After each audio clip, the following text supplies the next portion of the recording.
Sai Ram, I offer my loving pranams at the lotus feet of Bhagwan Shri Satya Sai Baba and Sadguru Shri Siddheshwar Baba.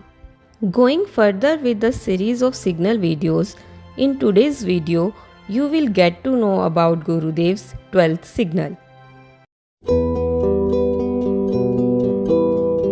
After the experience of flowers and light, that is, after the 10th signal, Guruji developed a great desire to go into that state again and again and have that undisturbed experience of joy, love, and light, as that was the beautiful state of perfect calmness with no problem, no tension, and no worry.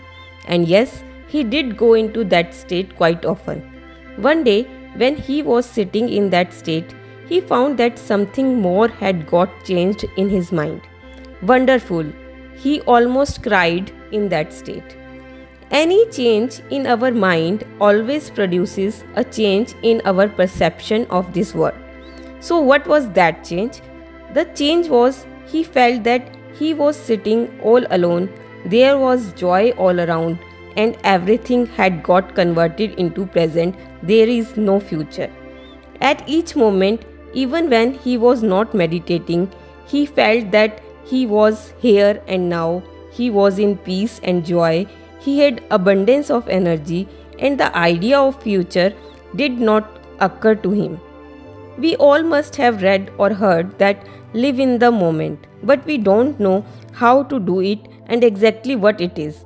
But after this experience, Gurudev knew it and he was living from moment to moment.